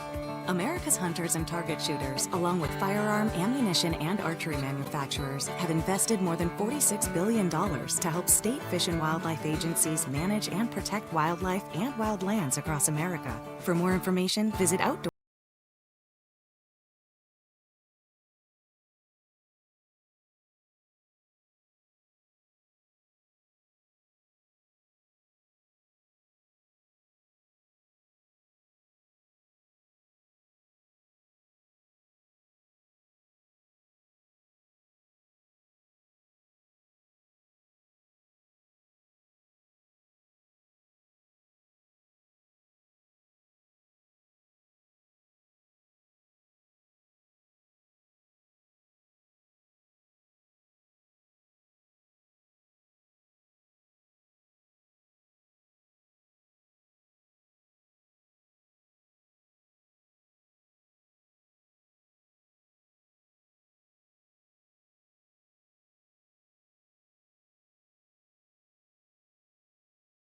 For your daughter. You know what hope is? Hope is action. Carving a path forward, even when it's hard. And kids who still know how to dream. They're the best pathfinders of all. So at Child Fund, hope means helping millions of children living in poverty worldwide to grow up healthy, educated, skilled, and so all those good things can come true for them. Safe. And that means safe at home, safe at school, and safe online. Hope means walking this path together. All of us. Because when we work together, we can do so much more. That's right. Hope includes you. Child Fund. Because we need each other. To learn how Child Fund works with children in 23 countries to help them achieve their full potential, visit childfund.org. That's childfund.org. Tito has had 2 wives. They've both been named Heather. If you know someone named Heather, please warn her. This is Morning Juice. It is Morning Juice. Mics were off there too, Shark, right? Oh, they yeah. couldn't hear us. No. All right. Bobby, Phil wants to know if he can have either the one you're currently wearing or one somewhere else, a Roosters quarter zip like that. So how about this? I know a gal who is in charge. So we got this sweet little rooster. I don't know if you guys can see him. I Maybe I'll put him right there. Is that better for him there? I don't know. You got it. Trying to get him in the view. Don't drop him in the Rooster's cup behind it. That should be out there prominently also. Well, I got laptops up and so many things. There we go. Little rooster sitting right there. But I told Nicole, the lovely Nicole, I was like, hey, we'll do this every day. I love it. But yeah, we can probably get that figured out. I'll have to send her a text, and maybe we'll do a giveaway one day with a shirt. There you go. I'll have to figure out the sizes and how that works because it's they got some great gear. The way my mind works when I'm with you was going to be an immature joke about a rooster or an immature comment is what it was going to be. But I didn't do it, Bobby. Personal growth. And I don't want to get kicked off the air. Well, I mean, I don't know if anybody's listening or watching anyway. You kidding me? There's tens of people listening. Tens and tens. No, we're doing well for ourselves. Yeah. That was good. That was a fun last segment, Titoff. I enjoyed that. I sometimes get off on the book. Well, I know you enjoy this because you enjoy me telling stories. How my dad tells stories. His book would be better than mine. You think so? Oh, my dad's got the best stories. He said he would come on, and he'll tell some of them. I need to do that. I don't know if we can get him on video this early. That'd be my mom would have to set that up. That might be a stretch. I mean, that you really think his book's more interesting than yours would be? Yeah, because the life. I mean, it's more North Dallas 40 than mine. Okay, well, I can see that part of it, but just like so he played for Bum Phillips. He played for Bum Phillips. Played with Ken Stabler. Played with Earl Campbell. Jack Tatum. Dan Wimperini. Renfro. White Shoes. Billy White Shoes. Robert Brazile. Curly Culp. Who these are old time dudes, but a lot of them were Hall of Famers. And like the stories that he had, he's like, half these guys I grew up watching. I mean, Curly Culp won Super Bowl four with the Chiefs, you know, and he's like, he'd come back. I mean, the stories he'd have about him, and I looked all this stuff up, and then he goes from that to the Giants, you know, and is out there and through the transition of Perkins to then Parcells, and just how all of that went on. He wouldn't have played with Zonka, would he? Zonka was probably already gone from the Giants. From the Giants. Zonka played the year he was the one that they were giving the fumble to, right? When Pisarkowicz. Yeah. Pisarkowicz. I thought it was. The Miracle at the Meadowlands? Yeah, the one with Herm Edwards picked it up. Yeah. So I know going to Zonka, your dad was gone by then. Yes, he was. No. He was gone from the Giants, wasn't he? He would have played after that. Oh, after that, you're right. He was with Houston then. You're right. That was Houston, like you're right. 77, 78. I think I was, a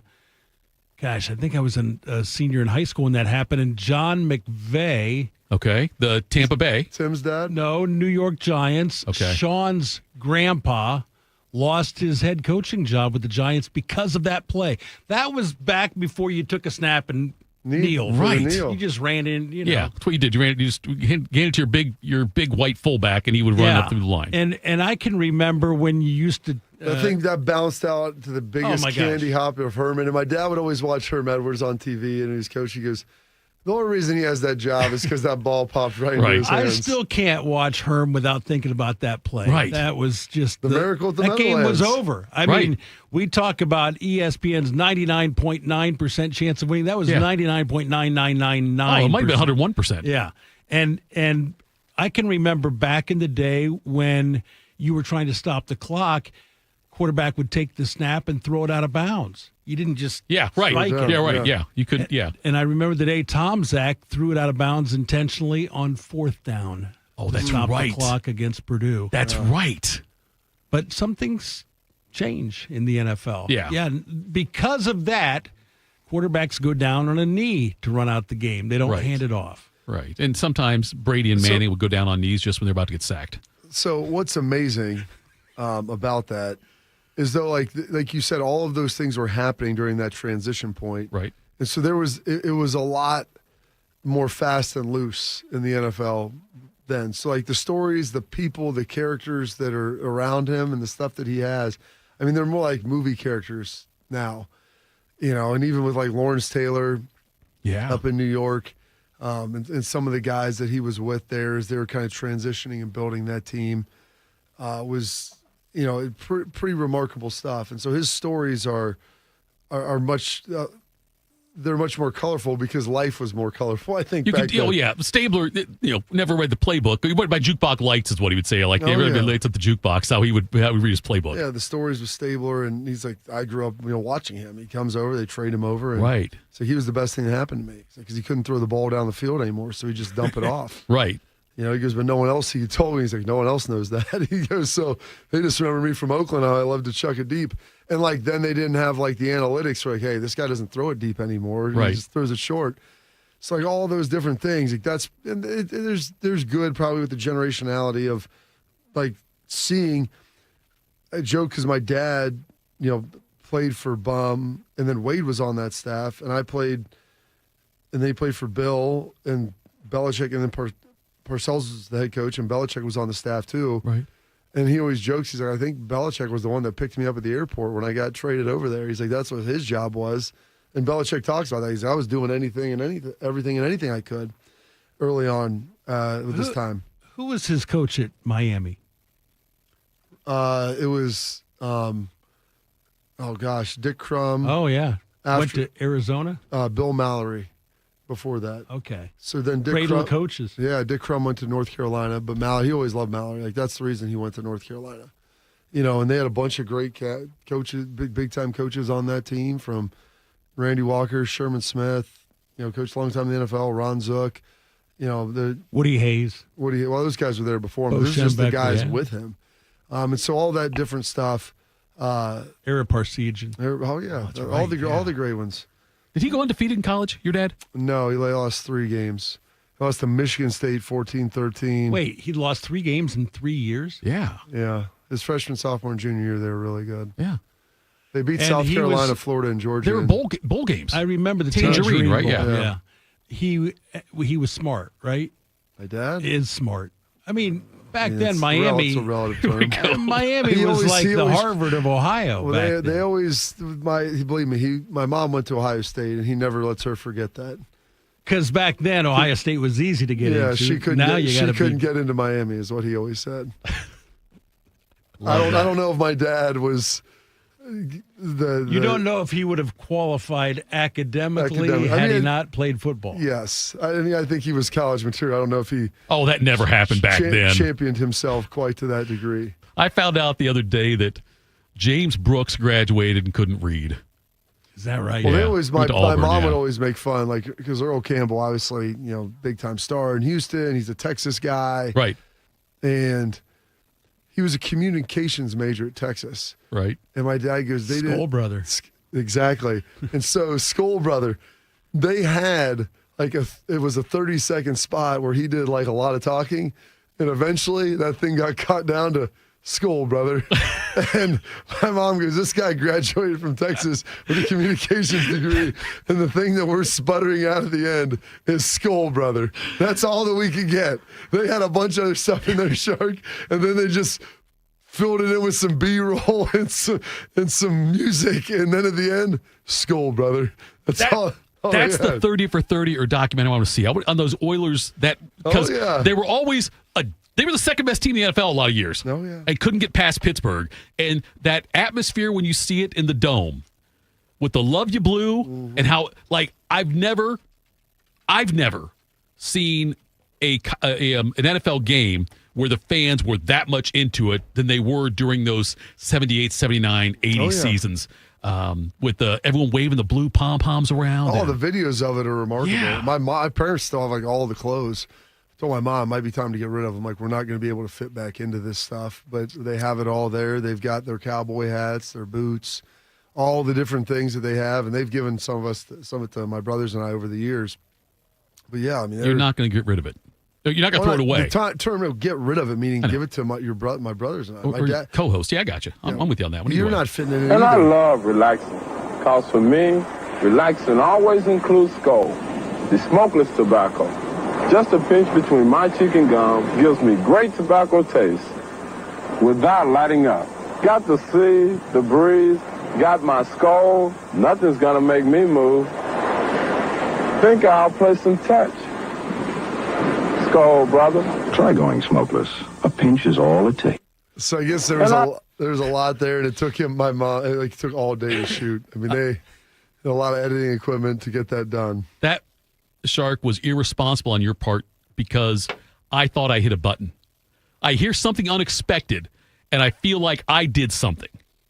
I didn't know you were going to play it. I'm sorry. Give me a signal next time. Yeah, Tito. that one. You could do that. All right, here's another signal. Tito. Yeah. Roosters. We got the Roosters thing. I know it's a great one. All right. I'm going to play it, and then we're going to give something away, right? We're going to do it at the break. That way Shark can answer the phone. Oh, you hear the sound. You know what day it is. This is why, Tito, they do it on Tuesdays. For people like you and Rothman who hate Tuesdays, we want to give you something to look forward to. An Appetizer Tuesday, a featured appetizer that'll be $3 all day long. And today's on June 10th. It's cheesy bacon wedges, crispy potato wedges covered in spicy nacho cheese and real bacon bits. And a lot of people think the wedge is the superior unit to be able to travel the cheese from the bowl into your beak. It is the vehicle that'll get it there, and it's going to get the job done. And they're $3 all day long. And now we're going to be giving away a Roosters gift card. And we never even talked about a question, Sharky. Oh, my gosh. I know we never did one there. We never did one. That's what he said. Let's think back to Mecca Don. Okay. Mecca Don talked about one of his players that he was incredibly impressed with. There we go. That's a good one. Two of them. I addressed one of them with him that is in the documentary. What was that player? 614-821-1460. Give Sharky a call, get the prize right, and we'll get you a $50 Roosters gift card, and maybe we'll get some quarter zips here at some point in the future. If you hop on YouTube, you can see Bobby's rooster. Coming up next, we'll tell you what's got us juiced. The impact of a meal goes well beyond feeding our bodies, because when people don't have to worry about where their next meal is coming from, they can truly thrive. Like Marta. And now we'll hear from our class valedictorian, who with our hard work never ceases to amaze us. Please welcome Marta Moreno.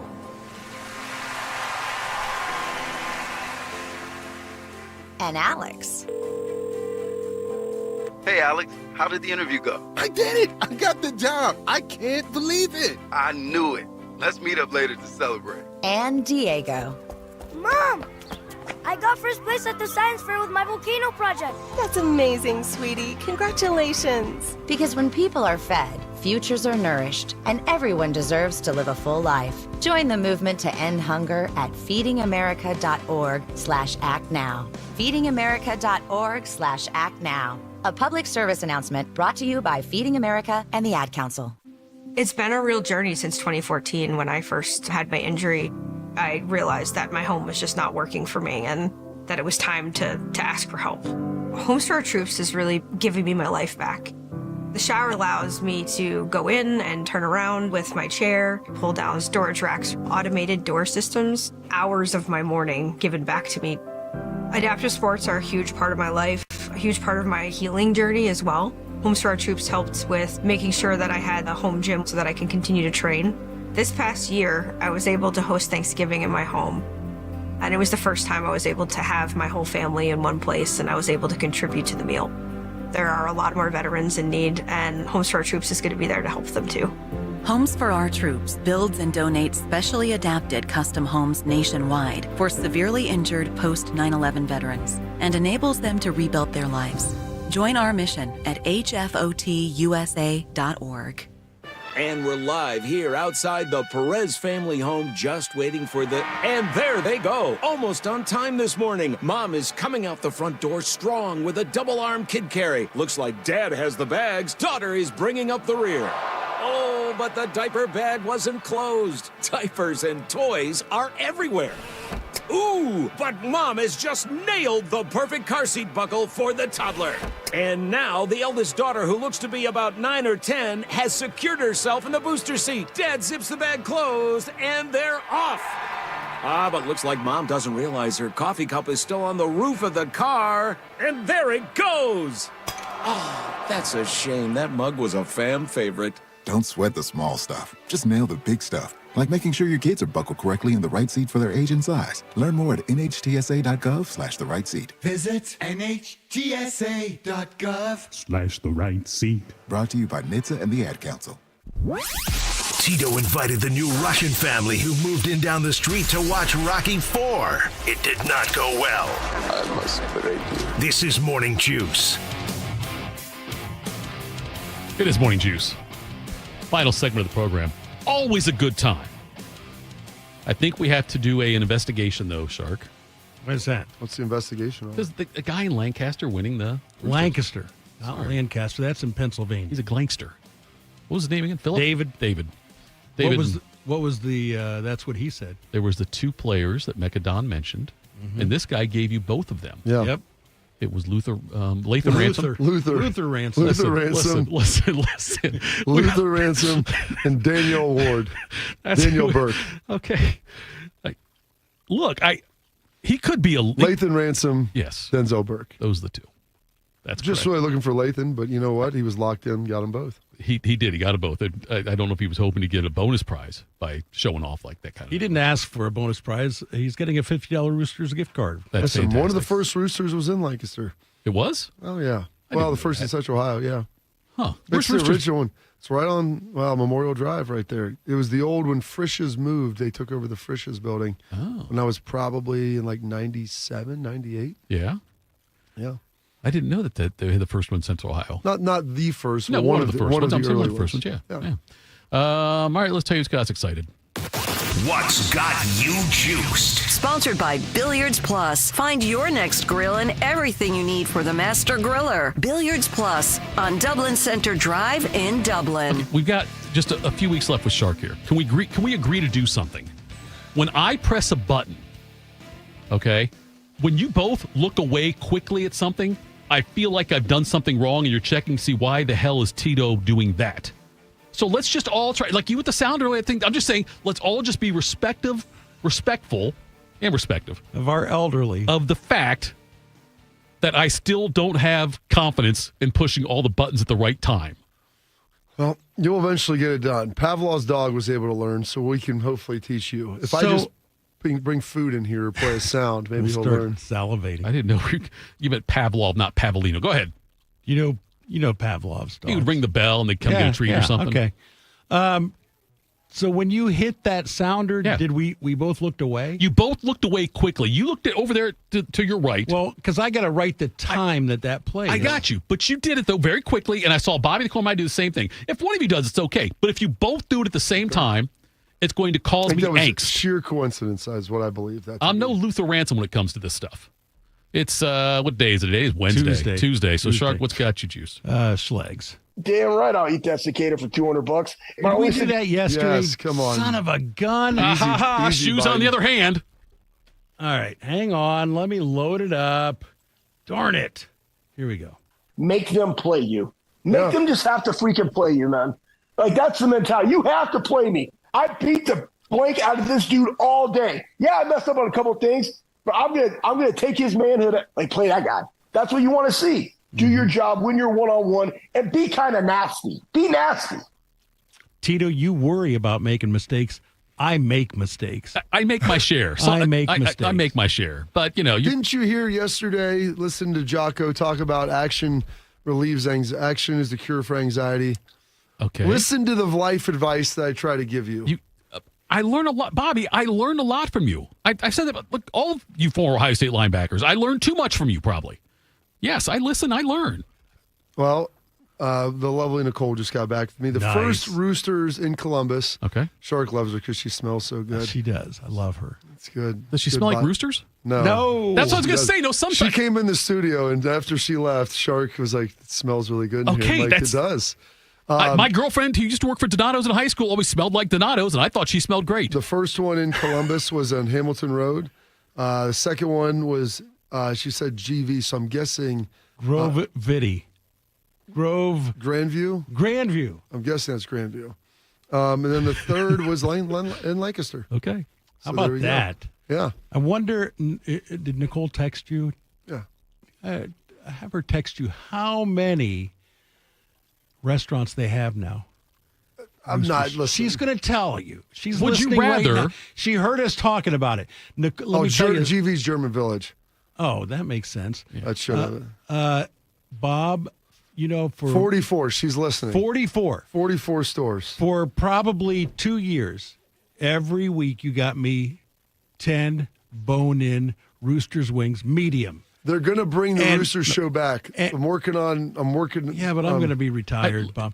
But then I'm trying Nicole, to get it before your deal. Yeah. Pretty Nicole came in and she said, Shark, have you ever tried the garlic or the garlic parmesan? And I said, no, I'm a man of routine. I always get the same thing every time I go to Roosters. So then I started getting the garlic. You know what I've gotten the last 2 or 3 times I've been there? Garlic? Sweet Thai I love that. chili. I get the sweet Thai chili. Those are and good. Man, it's sticky on your fingers, and you can lick them an hour later and still taste it. The sweet Thai chili is very good. Well, Shark, I don't even know. Sometimes they go, we can do a medium garlic combo. And so they did a sauce blend for you a couple times, which was even really nice. Yes. So she's one of my 5 favorite people in the world, and I've only met her once. One of the things that I was excited about with this trio of us working together in the mornings was I thought that I would also get wings. No, only the producer. No, and then I noticed the wings stopped because you guys would talk about them on the air. I noticed they stopped coming in, and I wondered if that had something to do with me. So I took offense to it. No, it's been a couple months. Has it? Okay. Yeah, I don't know when. Well, when Austin and Burn, we stopped doing the show there, but they're working on bringing it back, and so that's going to be here soon. Okay. They're hoping by June. We're hoping the next couple of weeks, so I can get them to get a couple to you before you get out of here. Would you rather your significant other smell like wings or some kind of perfume? Perfume. I don't need to. Us, man. I think I'd go wings. That's my wife, when she was in high school, dated somebody who worked at Kentucky Fried Chicken, and she said every night he would come home smelling like grease. Right. Fried chicken. That's it. Very sad day yesterday. Why? I don't know. I thought I pushed a button again. You did it to me again. It. Sylvester Stewart died yesterday. We call him Sly. Family Stone. Sly Stallone. Sly Stewart. Sly and the Family Stone, 82 years old. Rest in peace. Outfielder Will Benson. If you don't know the Will Benson story, he was Cleveland's first-round draft pick way back in 2016. Spent 7 years in the Guardians minor league organization. Never did squat. Came up to the major leagues in like 2022, and he batted 182. I mean, he was one of those first-round picks that they always kept hoping he was going to turn into something. And he was okay in the minors, but he'd come up to the majors and he couldn't hit. And so finally, after 7 years, they were like, okay, this isn't going to pan out. They traded him to the Reds. And he's been stinky poo for the Reds as well, except when they face Cleveland. This season, against every team other than Cleveland, Will Benson is batting 179. That's good. 2 homers, 8 RBIs. Nice. In 4 games against Cleveland, he's batting .533. Oh, gosh. 4 homers and 8 RBIs. Last night he had a couple more hits, scored a run, drove in a run. The Reds beat the Guards. The Reds win the Cup for the first time since 2014. That's the Ohio Cup. And that does not have me juiced. What does have me juiced was Game 3 of the Stanley Cup Finals last night. I don't know if you saw any of this. 35 penalties in that game, 140 penalty minutes, 17 power plays. There was no 5-on-5 during that game. Florida scored on 3 of their 11 power play opportunities. Edmonton 1 of 6, and Florida wins 6-1. Bob saved like 32 of 33 shots. They're going to win another cup, Bob. Going to win another cup down Pretty there in darn Florida. impressive. When you think of Florida, you think hockey. Oh, absolutely. It's Tampa, the birth. They said it was Florida. the birthplace of hockey. Hockey, absolutely. I remember when Ponce de Leon got off to find the Fountain of Youth, and it was actually frozen. Well, He started ice skating on it. He actually, they didn't use oars. They used hockey sticks on those boats. That's key. Getting it done. It's got me juiced. I was going to play the Wayne Gretzky stuff. That's a little, I guess we probably, how long is the Burr cut? 33 seconds. All right, we're going to play this Bill Burr since today it's his birthday. We'll get them both. Give you the #1 place to see sad men, Guitar Center. Oh my God. One of the saddest places on earth. Failed, struggling musicians behind the counter. A bunch of men in loveless marriages or divorced just walking around, looking at the guitars. Is that a custom color? Is it? Maybe if I add that to my collection, it'll fill up whatever this void is in the center of my chest. I found a clean one for you, Shark. So I sent that over. I was like, Thank you. That's one where I'd heard him and he didn't swear. But it's pretty. He does a great job. His delivery is amazing. He's so funny. 57 years old. Bill Burr, one of the funny guys that you will ever find. Yesterday we had a swim meet with Caleb up in Dublin. It was great going up there, getting that done. It poured all day. And my wife's like, why are they doing this? I go, it's going to be nice at 6. And I'll be darned if that sun didn't come out at 6 o'clock.